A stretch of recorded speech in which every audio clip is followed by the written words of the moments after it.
있으신 분들은 성경책을 펼쳐놔 주시면 감사하겠습니다. 히브리서 10장입니다. 히브리서 10장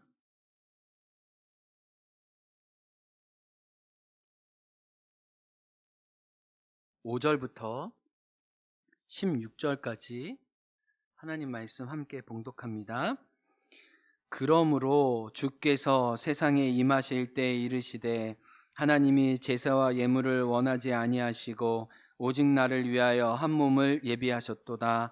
번제와 속죄제는 기뻐하지 아니하시나니 이에 내가 말하기를 하나님이여 보시옵소서. 두루마리 책에 나를 가리켜 기록된 것과 같이 하나님의 뜻을 행하러 왔나이다 하셨느니라. 이에 말씀하시기를 주께서는 제사와 예물과 번제와 속죄제는 원하지도 아니하고 기뻐하시지도 아니하신다 하셨고 이는 다 율법을 따라 드리는 것이라. 후에 말씀하시기를 보시옵소서. 내가 하나님의 뜻을 행하러 왔나이다 하셨으니 그 첫째 것을 폐하심은 둘째 것을 세우려 하심이라. 이 뜻을 따라 예수 그리스도의 몸을 단번에 들이심으로 말미암아 우리가 거룩함을 얻었노라. 제사장마다 매일 서서 섬기며 자주 같은 제사를 드리되 이 제사는 언제나 죄를 없게 하지 못하거니와 오직 그리스도는 죄를 위하여 한 영원한 제사를 드리시고 하나님 우편에 앉으사 그 후에 자기 원수들을 자기 발등상이 되게 하실 때까지 기다리시나니 그가 거룩하게 된 자들을 한 번의 제사로 영원히 온전하게 하셨느니라. 또한 성령이 우리에게 증언하시되 주께서 이르시되 그날 후로는 그들과 맺을 언약이 이것이라 하시고 내 법을 그들의 마음에 두고 그들의 생각에 기록하리라. 아멘. 감사합니다. 오늘 하나님의 말씀의 제목은 내가 주의 뜻 행하기를 즐기오니라는 말씀의 제목입니다. 우리가 어떤 책은 그 책이 담고 있는 이야기 때문만이 아니고 그 책을 지은 어떤 작가의 이야기를 통해 그 책을 더 사랑하고 좋아하게 되는 경우가 있습니다. 작가의 삶을 알면 알수록 그 이야기가 우리에게 주는 의미가 깊어지는 것이죠. 저에게 이런 책이 있는데 제가 잠시 이 화면을 통해서 이 책을 두 권인데 소개해 드리려고 합니다. 2019년에 나온 윤지혜 님이 지으신 책 이름이 좀 특별하죠. 사기병이라는 책이에요. 이 윤지혜 작가는 어릴 때부터 위염을 달고 살았습니다. 늘 만성적인 이 위염 질환을 앓고 있었습니다. 결혼하고 난 다음에 좀 시간이 지났을 때 건강검진을 했는데 이 위암 1기로 판정을 받았어요. 그래서 이거 좀 몸이 안 좋은데 생각하고 이 정밀 검진을 받았는데 위암 4기라고 이 윤지혜 님이 판정을 받았습니다. 그래서 의사로부터 생존 확률이 이 7%밖에 안 됩니다. 그래서 다른 말로 하면 1년 후에 내가 이 세상에 살아날 확률이 이 7%밖에 안 되는구나 라면서 하늘이 놓이게 되고 굉장히 절망해요. 어떻게 내가 결혼도 하고 지금 우리 아들 건우를 키우고 있는데 이 삶을 어떻게 해야 될지 너무나 막막해하고 힘들어합니다. 그러다가 자신과 같은 암 환자들이 어떻게 이 암을 극복하면서 새로운 삶을 시작했는지가 너무 궁금해서 이렇게 도움되는 글들을 찾아보다가 뭔가 부족함을 느껴서 안 되겠다. 할 수 없이 나의 투병기를 좀 올려야겠다라고 해가지고 이분이 그림도 그리고 작가니까 자기의 투병기를 매일마다 이렇게 시간 날 때마다 그려서 그걸 인스타그램에 이렇게 올렸어요. 근데 소문이 알려지면서 6만 명이 팔로우하는 그런 그런 인스타그램에서 자기 소식을 나누게 되었습니다. 그리고 사람들의 응원 속에 아까 보여드렸던 이 사기병이라는 책을 기록하게 된 거예요.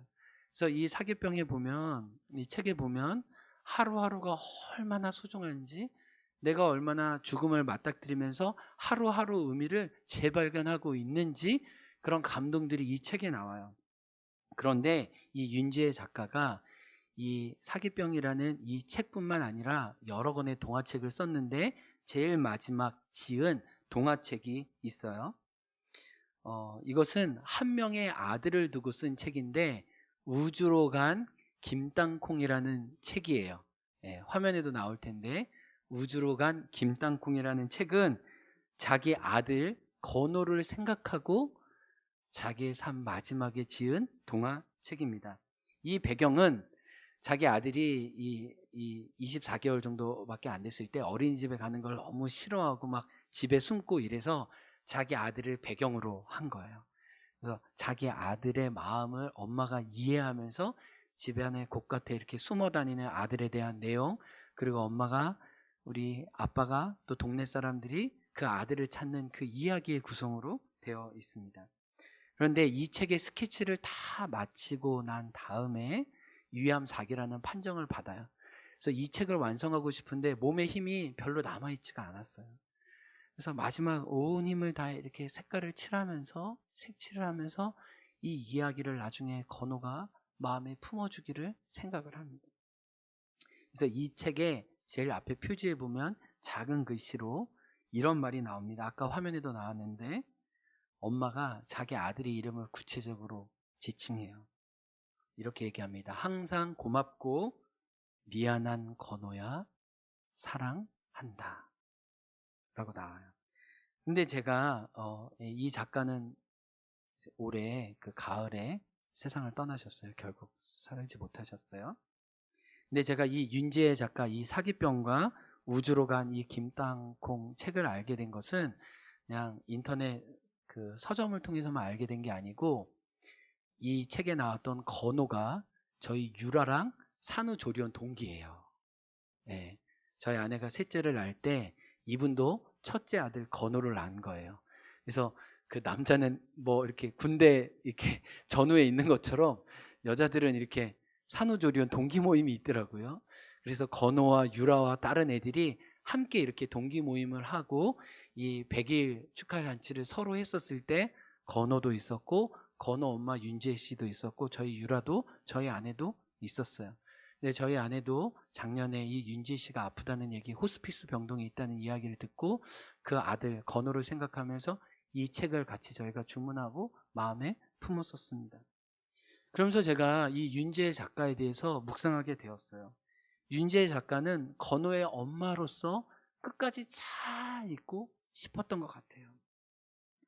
그래서 마지막 자기의 혼신의 힘을 다해 아들에게 남겨줄 사랑의 흔적, 아들의 이름이 들어간 이 동화책을 끝까지 완성하고 자기의 생명을 사그라들었습니다. 참 모순된 말인데 윤지혜 엄마는 죽을 만큼 힘들었지만 이 동화책을 완성하면서 다시 살 만큼 큰 기쁨을 누렸을 거예요. 자신의 생명이 사그라들지만 한 생명에게 또 다른 사랑의 양분을 남겨주는 사실로 많이 행복해하지 않았을까 생각해 보게 됩니다. 그런데 제가 오늘 이런 이야기를 드리는 이유가 있습니다. 오늘 성경 본문 히브리서 10장에 보면 예수님은 죽음을 당해야 했지만 그 죽음조차 기쁨으로 받으셨다고 얘기하는 거예요. 마치 윤지의 엄마처럼 자기의 생명이 사그라들지만 한 생명에게 주어지는 그 기쁨과 만족을 누리셨던 것처럼 예수님은 오늘 본문에 자신을 희생하면서도 그 희생의 대가로 얻어지는 결과에 대해서 말할 수 없는 만족을 누리셨다고 오늘 본문은 이야기하고 있어요. 그렇다면 예수님의 기쁨이 무엇이고 또 예수님의 대가 지불이 무엇인지 한번 살펴보기 원합니다. 첫 번째, 예수님의 기쁨은 따라해 보겠습니다. 하나님의 뜻을 행하는 데 있었다. 하나님의 뜻을 행하는 데 있었다. 오늘 본문에 보면 예수님의 만족은 하나님을 중심에 두고 그 하나님의 마음을 채워드리는 것에 있었어요. 우리 히브리서 10장 성경책 있는 분들은 보시고 없는 분들은 화면을 봐주세요. 예수님의 기쁨을 보여주는 구절이 반복해서 나오는데 7절에 보면 예수님이 하나님의 뜻을 행하러 왔나이다 라고 고백하고 9절에는 또 반복해서 내가 하나님의 뜻을 행하러 왔습니다. 그리고 10절에는 또 반복해서 이 뜻을 따라, 여러분 3번이나 반복된 것은 굉장히 강조하고 중요하고 그것을 전적으로 실천하셨다는 아주 굳건한 의지와 태도의 표현입니다. 특별히 7절은 성경책 가지신 분은 알겠지만 시편 40편 말씀의 인용이에요, 예수님이. 근데 예수님은 이 시편을 통해서 하나님의 뜻을 이뤄드리는 자신의 내적 기쁨을 시편 40편 8절로 고백하는 거예요.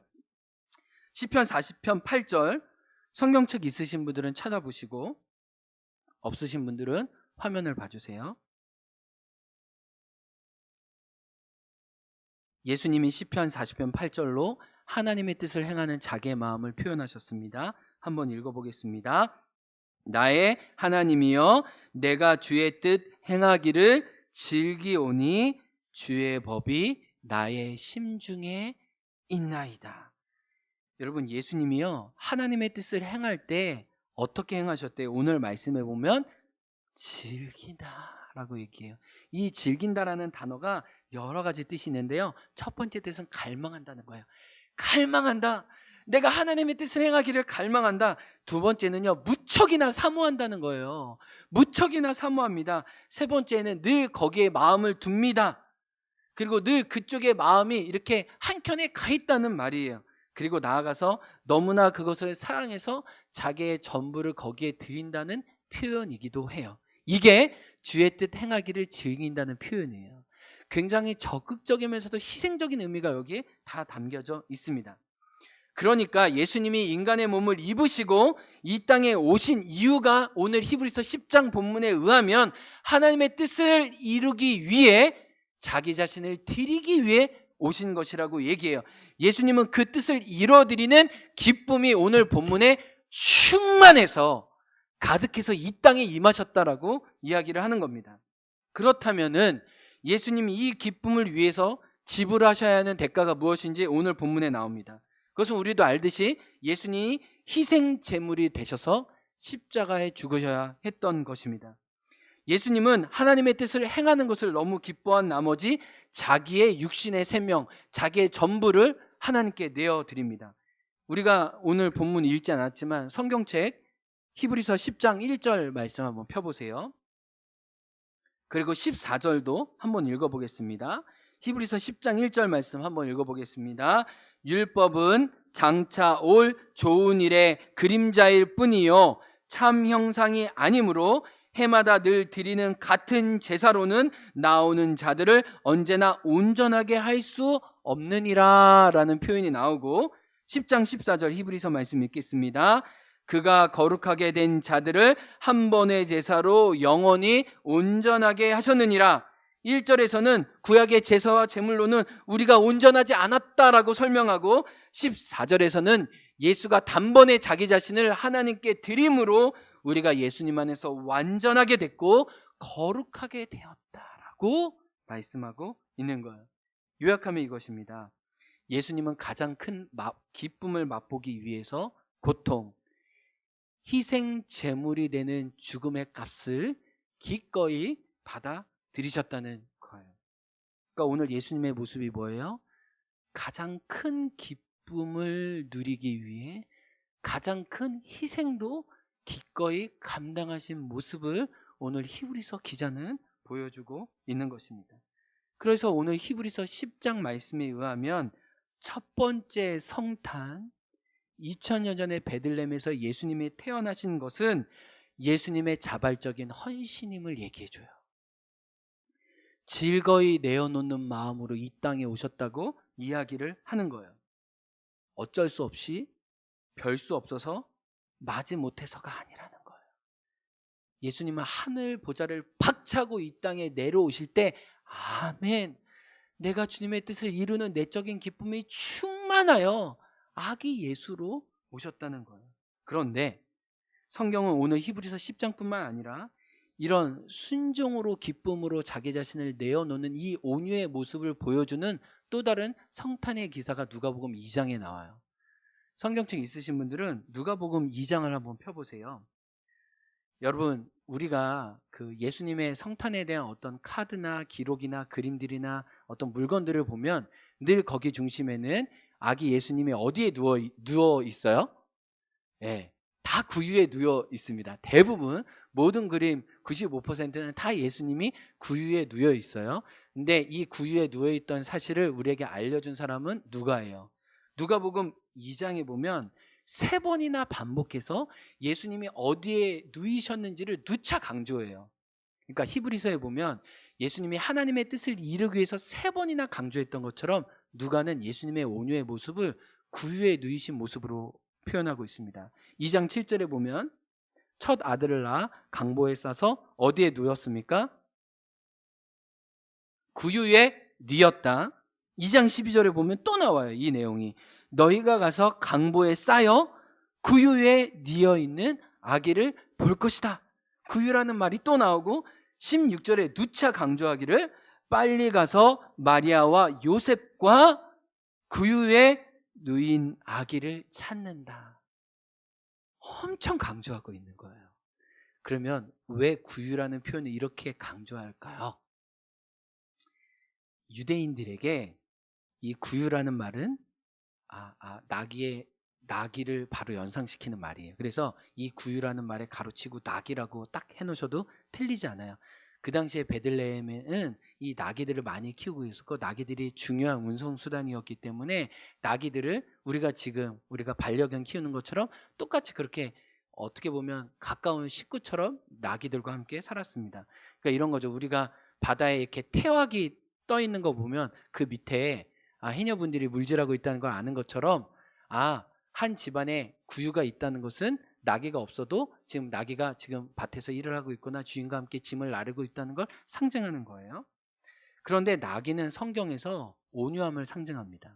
그러니까 구유는 나귀를 상징하고 나귀는 성경에서 온유함을 상징하는데 온유함을 상징하는 구절이 이사야 1장 3절에 있어요.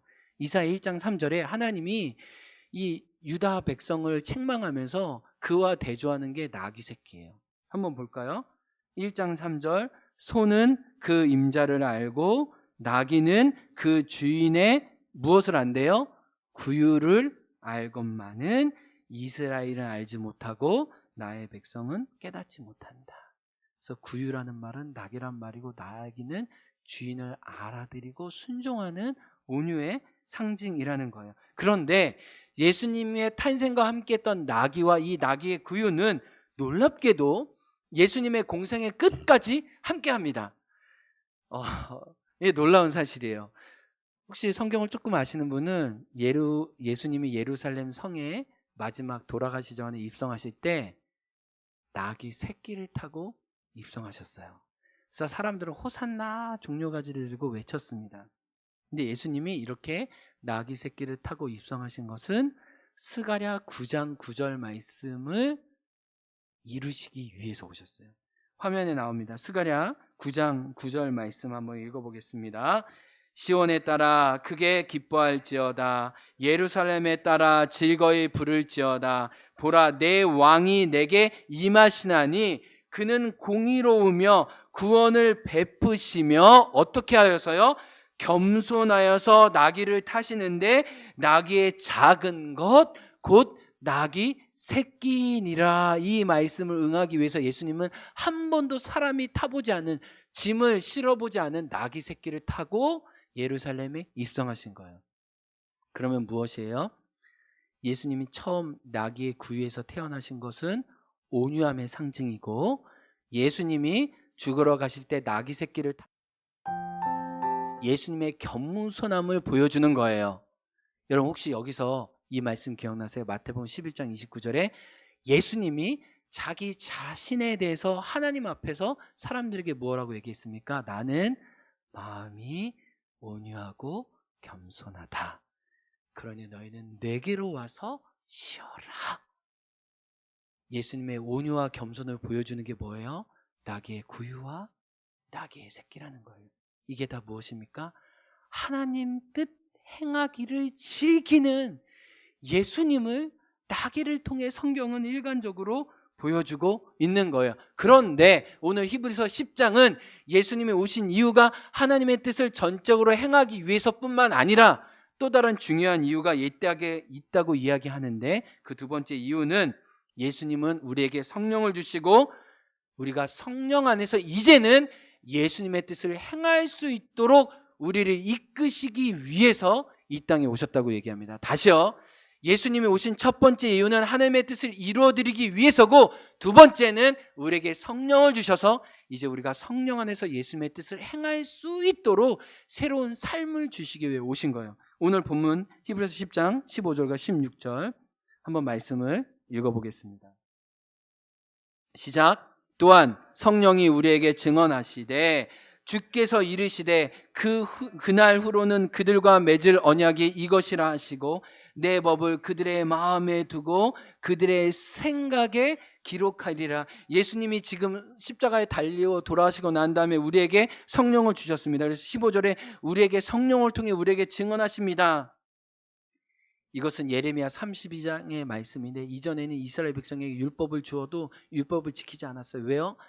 마음이 할례를 받지 않아서, 마음이 온유와 겸손하지 않아서 하나님의 말씀을 이루어주지 않았다고 얘기합니다. 그런데 이제는 우리가 예수님이 보내신 성령을 통해 기꺼이 예수님이 하나님 앞에 하셨던 고백처럼, 주님, 저도 이제 주님의 말씀이 내 마음에 있습니다. 그 법이 내 중심에 있어서, 나의 심중에 있어서 내가 그 법과 함께 살아가기를 즐거워합니다라는 고백을 우리 안에 이끄시기 위해서 예수님은 우리에게 오셨다는 것을 말하고 있습니다. 그러니까 예수님의 성탄은 2000년 전 베들레헴에서 일어난 사건이지만, 우리의 성탄은 성령 안에서 온유와 겸손으로 매일 우리의 삶의 자리에서 누릴 수 있다고 감히 예수님은 얘기하는 거예요. 나의 성탄은 2000년 전 한 번으로 끝났지만, 나의 공생의 33년으로 끝났지만, 너희의 성탄은 너희의 삶의 자리에서 온유와 겸손으로 주님의 뜻을 이루어 드림으로 날마다 재현된다는 것을 오늘 성경 말씀은 보여주고 있는 거예요. 이렇게 예수님처럼 온유와 겸손으로 하나님의 뜻을 이루어드리는 한 분을 여러분에게 소개하려고 해요. 이분은 지금도 많은 우리에게 도전을 주고 있고, 또 우리가 닮아가고 따라가기 원하는 믿음의 선배이기도 합니다. 이분은 북한 사역을 하셨던 임현수 목사님이세요. 이 임현수 목사님에 대해서 좀 모르는 분들이 계실까봐 잠시 한 1분짜리 이 영상을 보도록 하겠습니다. 우리 임현수 목사님 한번 영상 준비해 주시겠어요? 네. 북한에 억류된 한국계 캐나다인 임현수 목사가 어제 국가 전복 음모죄로 종신 노역형을 선고받았습니다. 네, 북한 조선중앙TV가 임현수 목사의 재판 장면을 공개했습니다. 김혜영 기자입니다. 검은색 패딩 점퍼를 입은 남성이 고개를 숙인 채 법정에 앉아 있습니다. 지난 1월 북한에 들어갔다 억류된 한국계 캐나다인 임현수 목사입니다. 북한 조선중앙TV는 국가전복 음모죄로 종신노역형을 선고받은 임 목사의 재판 모습을 방영했습니다. 특대형 국가전복 음모 행위를 감행한 제-카나다 목사 임현수에 대한 재판이 진행되었습니다. 무기노동 교화용이 언도되었습니다. 조선중앙TV는 임현수 목사가 북한의 최고 존엄을 중상모략하고, 네, 여기까지 보도록 하겠습니다. 이거 다 거짓말인 거 아시죠? 다 거짓말로 재판하고 말도 안 되는 제목으로 한 거 다 아시죠? 임현수 목사님은 캐나다 큰빛교회 원로 목사님으로 사역하고 계셨어요. 교회 사역은 은퇴했지만 특별히 북한 선교에 헌신을 하셨습니다. 그래서 1997년부터 150차례의 캐나다 시민권자로 북한에서 북한의 협력 사역과 구제 사역과 특별히 이 고아원에 있는 아이들을 구제하는 사역을 너무나 감당하셨어요. 그래서 북한에서도 너무 고마워하고 소중히 여길 정도로 2015년 1월에 평양으로 와서 우리 사역을 도와달라고 요청을 받고 평양에 갔을 때 평양에서 구금돼서 이 종신교화형, 처음엔 사형을 받았는데 종신교화형을 받게 돼요. 이게 2015년 1월의 일입니다. 그리고 이분이 949일을 복역하고 2년 7개월 9일 만에 나와서 아까 보여드렸던 내가 누구를 두려워하리라는 간증집을 내셨어요. 제가 지난주 금요일 날 이 책을 단숨에 읽었습니다. 그런데 오늘 히브리서 10장 말씀과 관련해서 목사님과 사모님이 온유와 겸손으로 하나님의 뜻을 이루어 드리는 데만 너무 집중하셨구나. 어떻게 이런 모습을 하나님 앞에 주장하실 수 있지? 저에게 큰 도전을 주었습니다. 무엇보다 제가 이 책을 읽으면서 제일 감동된 부분은 이 사모님의 기도 편지였어요. 사모님이 임금영 사모님인데, 임금영 사모님이 이때 이 남편의 구명 활동을 위해서 이 한국에 계셨었고 캐나다 큰빛교회 성도에게 이 중보기도 편지를 보내는 이 편지의 내용이 이 기독일보에 이렇게 전문이 다 나와 있어요. 제가 그 일부분을 좀 읽어드리려고 하는데, 어떻게 사모님은 2016년 2월 이런 고백을 성도에게 보냈을까? 제가 편지 거의 전문을 거의 다 읽어드리겠습니다. 사랑하는 큰빛 교우님들께 오랜만에 멀리서 인사드립니다. 보고 싶고 만나고 싶고 울고 싶고 무어라 표현이 잘 안 됩니다. 몸은 이곳에 있지만 마음은 항상 토론토에 있습니다. 목사님은 참으로 복 많은 사람이라고 생각합니다. 전 세계 교인들이, 아니 안 믿는 사람들조차도 이면수 목사님을 위해서 기도하고 있다는 사실에 저는 너무나 감사합니다. 한국 교회도 모르는 사람이 없을 정도로 알려지게 되자 저는 이건 분명히 하나님이 하신 일이니 내가 아파하고 힘들어해야 할 상황이 아니라는 걸 깨닫게 되었습니다. 목사님이 이렇게 억류되면서 많은 생각이 저를 돌아보게 해 주었습니다. 인간적으로는 너무 억울하고 속상하고 화가 났지만 하나님께서 주신 믿음으로 지금은 너무 감사하다는 마음을 많이 갖게 되었습니다. 교회적으로도 얼마나 감사한지요. 교인들이 함께 모여 중보기도 한다는 게 너무 감사했습니다. 목사님이 억류되고 일주일 되던 어느 새벽에 주님이 확실하게 저에게 이렇게 말씀해 주셨어요. 내가 너의 남편 북한에 보냈어. 염려하지 마라. 내가 함께하고 있단다. 라고. 전 그 말씀에 너무 감사해서 펑펑 소리내어 얼마 동안 울었습니다. 그때부터 지금까지 한 번도 걱정 없이 염려 없이 감사하며 만나는 사람들을 오히려 위로할 정도로 잘 지내고 있습니다. 주님은 너무 정확하시고 실수가 없으십니다. 그리고 신실하십니다. 너무나도 잘 알고 있지만 실제로 저희 가정에 이런 사건이 생기면서 제 개인적으로는 말할 수 없을 정도로 하나님께 감사하고 있습니다. 진짜 믿겨지지가 않아요. 그리고 계속 이렇게 표현합니다. 하나님은 정확한 시간에 억류하셨다는 것도 너무 감사합니다. 지금 남북한의 상황을 보면 정말 겁이 날 정도로 어수선합니다. 그러나 그 땅의 영혼을 생각한다면 어느 누군가의 미랄이 있어야 하는데 그 사람이 목사님이라는 생각에 저 또 한 번 깊게 감사하고 있습니다. 주님은 손해보실 분이 아니시니 그 땅의 영혼은 누가 책임지겠습니까? 목사님 종신 노역형이라는 제명을 받았을 때 저는 주님 또 살려주셨네요. 분명 사명이 있겠다고 혼자서 감사 기도를 드렸습니다. 그리고 교회가 그날 함께 기도했다는 말을 듣고 펑펑 울었습니다. 주님이 좋아하시는 걸 우리 교회가 하고 있다는 것이 감사해서 우리 교회가 너무 자랑스러웠습니다. 우리 모두 마음 모아 기도하는 데 집중했으면 좋겠습니다. 한 영혼을 천하보다 더 귀하게 여기시는 주님의 심정을 목사님께 주시도록 기도해 주십시오. 주님은 너무 급하셔서 영혼 구원을 위해 그 땅의 목사님을 강제적으로 몰아내셨다는 사실에 저는 순종할 수밖에 없습니다. 우리 한번 사는 인생, 주님 나라 위에 목숨 걸고 기도하고 목숨 걸고 전도하고 목숨 걸고 사랑하는 큰빛 교회가 되길, 그리고 마음껏 축복해드리고 싶습니다. 그리고 목사님을 위해 마지막으로 짧게 7가지 기도 제목을 이렇게 내셨어요. 기도 제목 제가 한번 다시 읽어드립니다. 첫 번째, 어둠의 땅이지만 빛의 역할 감당하도록. 두 번째, 하나님만 바라보고 감사하는 시간 갖도록. 아버지의 마음 더 주시도록. 그 땅의 영혼을 품고 목숨 걸고 눈물로 기도하는 목사 되도록. 변장된 축복 잘 감당하도록. 끝까지 하나님 영광만 드러내도록. 외롭지 않고 끝까지 잘 감당하도록. 여러분 죄송합니다. 이게 사람이 쓸 수 있는 고백일까요? 남편이 북한에 구금되어 평생 거기서 살고 죽을지도 모르고 어떤 고문을 당할지도 모르는데 편지 내내 하나님께 감사한다고, 하나님은 정확한 때 정확한 방법으로 그런 일을 이루시고 계시다고, 이 하나님의 마음으로 그 북한에서 끝까지 하나님의 뜻에 순종하고 하나님의 영광을 드러낼 수 있도록 이 기도 제목을 7가지로 적으신 이 사모님과 목사님의 모습이, 야, 정말 성령이 아니구나, 주의 영에 감동되지 않고는, 예수에 충만하지 않고는 예수님이 내가 주의 뜻 행하기를 즐기오니 자기의 목숨까지 버리셨던 것처럼 이면수 목사님과 임금현 사모님이 정말 자기의 생명을 다해서까지 주님의 말씀을 받들기 원하셨구나. 근데 제가 여러분과 함께 찬양하기 원하는데, 이 이면수 목사님이 북한의 감옥에서 찬송가 541장을 그렇게 많이 부르셨대요. 손양원 목사님이 부르신 찬양이에요.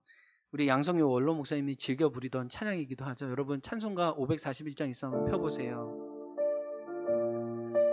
특별히 1절부터 4절까지 있는데 이면수 목사님이 이 북한의 감옥에 있으면서 2절이 그렇게 다가왔다는 거예요.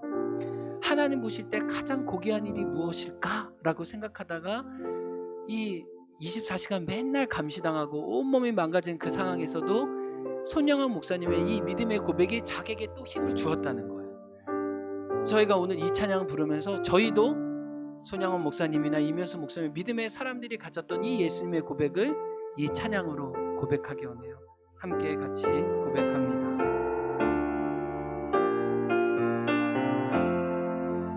솔로몬의 부귀보다 욥의 고난 더 귀하고 솔로몬의 지혜보다 욥의 인내 아름답다. 이 세상의 부귀 영화 마귀의 손짓 하나 고생 중에 인내하며 죄의 승리여. 다시 솔로몬의 부귀보다 욥의 고난 더 귀하고 솔로몬의 지혜보다 욥의 인내 아름답다. 이 세상의 부귀 영화 마귀의 손짓 하나 고생 중에 인내하며 죄의 승리 이르리라. 아멘. 이면수 목사님이 고백하시기를 949일 동안 주의 뜻을 온몸으로 배우는 훈련의 광야 시간이었다고. 욥기 23편처럼 내가 정금같이 태어난 시간이었다고 감히 고백합니다. 이런 사람들을 히브리서 11장 38절에 이렇게 얘기하죠. 이런 사람은 세상의 능히 감당하지 못하느냐. 예수님처럼 하나님의 뜻을 이루어드리는데 온 목숨을 바추었다. 손양원 목사님과 이면수 목사님의 믿음의 선배들의 고백을 오늘 우리가 다시 우리의 도전으로 받고 있습니다. 저는 오늘 이 말씀을 전하면서 교회적인 적용으로 오늘 우리가 이 말씀에 어떻게 순종할 수 있을까 생각해 보았습니다. 특별히 저는 이 12월을 보내면서 하나님의 사인을 몇 가지 정도로 거듭 확인하게 되었습니다. 코로나19의 여러 가지 어려움 가운데서도 하나님이 하나님의 사람들과 천사들을 보내셔서 우리 여러분들과 성도님과 다음 세대에게 나눌 수 있는 것들을 흘려 보내주신 것을 눈으로 확인하게 되었습니다. 감사한 것은 행원교회를 지나갔던 분들이 행원교회를 잊지 않으시고 자기가 받던 사람과 감사를 다시 이곳에 나눠주셨습니다. 3월에 오신 한 목사님은 목회 사역을 멈추시고 이곳에서 한 달 정도 보내셨는데, 그때 행원교회에서 예배를 드리셨을 때 이제 다른 교회로 부임하고 섬기시러 가시면서 행원교회에게 다음 세대에게 사랑의 선물을 나누고 싶다고 헌금을 보내오셨습니다. 저는 이런 과정들을 계속 보면서 하나님이 그 목사님뿐만 아니라 우리가 알지 못하는, 또 우리가 아는, 또 우리와 함께 동역하는, 그러나 이곳에 있지 않는 사람들을 통해서 하나님이 왜 이렇게 우리에게 흘려보내주시지? 그것은 오늘 우리가 기도했던 행원교회가 축복의 유통자가 되기를, 이 땅에 하나님의 선하심과 아름다움을 드러내는 일을 계속하라고 격려해 주시는 거겠구나 라고 확신이 들어요. 그래서 우리가 들락날락 센터를 하는 것도 정말 우리가 복의 근원이 되어서 복을 받아서 축복을 유통하기 원하시는데, 이 일을 계속 잘하라고 멈추지 말고, 이 초대교회가 안으로는 말씀으로 뜨겁고 하나님의 기사와 능력과 성령의 충만함이 있었고, 외적으로 표현될 때는 구제와 섬김과 나눔으로 이루어진 것처럼 우리 공동체가 안으로는 말씀으로 뜨거워지면서 바깥으로는 세상을 끊임없이 섬김과 우리의 것을 내어놓는 거룩한 희생으로 나아갈 것을 하나님이 우리에게 독려하시는구나라는 걸 알게 됩니다. 2020년 12월 27일 현재 하나님이 이 들락날락 센터를 위한 여러분의 헌금과 헌신과 희생을 귀하게 받으셨습니다. 그리고 하나님은 또 필요한 손길들을 계속해서 이끌어 주셔서 이 일을 하나님이 응원하고 계심을 저는 보여주신다고 믿어요. 우리가 헌금을 작정하고 이제 12월부터 우리가 헌금을 내는 시간인데, 채 우리가 작정하고 헌금 내는 시간이 아직 2개월밖에 안 됐죠. 그런데 현재 오늘까지 건축 헌금이 9,335만 4,044원이 모아졌습니다. 9,300만 원가량을 하나님이 이 짧은 기간 내에 우리에게 주셨어요. 저는 이 금액도 중요하겠지만 하나님이 이 재정을 채워주시는 것을 보면서 무엇을 느끼냐면, 우리가 어떤 일을 할 때 하나님이 문을 열어주실 때가 있거든요. 근데 그것은 그 문으로 계속해서 가라는 거예요. 내가 함께하고 내가 너와 동행하고 내가 너의 필요를 채울 테니 염려 말고 그 길을 가라는 하나님의 격려하심으로 하나님이 이렇게 문들을 열어주실 때가 있습니다. 그러면 순종해서 그 길을 계속 걸어가야 되는 거죠. 하나님이 우리에게 여러분의 헌신과 하나님의 사람들을 통해서 이렇게 들락날락 사태를 채워주신 것은 우리에게 주신 말씀, 축복의 유통자가 되고 하나님의 행복을 나누는 베품과 섬김과 희생과 우리께서 좋은 것을 털어서 세상에 나눌 수 있는 위대한 흔적의 사랑의 흔적을 가진 교회가 되길 원하신다고 저는 감히 믿습니다. 그러면서 교회적인 것뿐만 아니라 우리 성도님들에게도 도전합니다. 2021년 행원교회가 여러분이 먼저 되게 하는 삶이기를 원해요. 제가 2주 전에도 행원교회 표를 말씀드렸는데 우리 성도님들의 삶의 표가 됐으면 좋겠습니다. 먼저가 먼저 되게. 그래서 먼저는 뭐예요? 하나님의 뜻을 이루는 것.